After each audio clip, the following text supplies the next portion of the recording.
Hi writers, welcome back to the video series Details That Speak, How to Use Dialogue in Narrative Writing.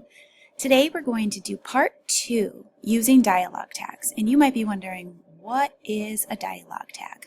Well, dialogue tags are the parts that indicate who is speaking. So let's look at this conversation. Jessica said, "What are you doing?" "Nothing," Max said. Jessica said, "I saw you, I saw you." "Huh? What?" Max said. So you'll see the words Jessica said and Max said. Those are dialogue tags.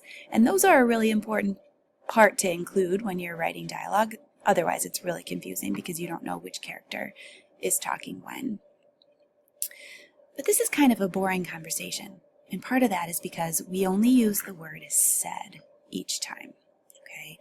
So when you're writing dialogue, think about how each character is talking and maybe try using a synonym for the word said to give a clearer idea in your reader's mind of how the conversation is actually going.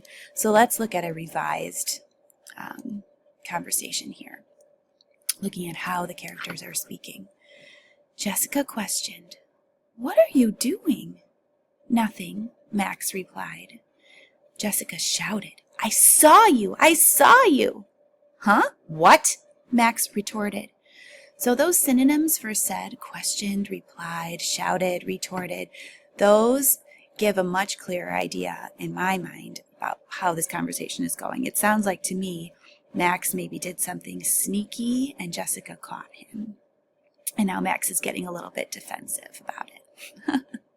So these dialogue tags can change the way a line feels and also the meaning of that line. So let's look at some examples of that. So in this first one, "We are having peas with dinner," Mom explained. That's just, Mom is explaining what we're having for dinner, and peas is part of it. But let's change this ending dialogue tag to maybe some other members of the family and see how that line, "We are having peas with dinner," can change. "We're having peas with dinner," moaned Vince.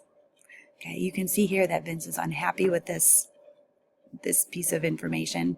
Doesn't like peas maybe, and he's complaining about it a little bit. Okay, let's try it again. "We are having peas with dinner," mumbled Adam. So maybe Adam doesn't like peas either, but he's not being as loud about it. His complaining, maybe he's just like kind of mumbling. How about this one? "We're having peas with dinner!" Dylan shouted excitedly. Well, Dylan loves peas, you can tell here. Okay, so try changing the ending dialogue tags to kind of help your reader understand how these words are being said. Okay, so I want you to try. Add 3 different dialogue tags to the following sentence. Be ready to share. Okay, sit down. Okay, so as you try this, think about who might be talking. Who in your life might say, "sit down"? Okay, in which situations might somebody say this? Okay, maybe this might happen at home or at school or at a movie theater or a party, or think about different situations that somebody might say those words. And how might the tone of somebody's voice change by saying "sit down"? Are there some good, excited reasons to sit down? Are there some other reasons that somebody might sit down? So in your notebook, think about how to add different dialogue tags. Just like we saw on this one. It's the same words in quotation marks, but the dialogue tag is changing. Okay. Write those 3 examples down in your notebooks and be ready to share.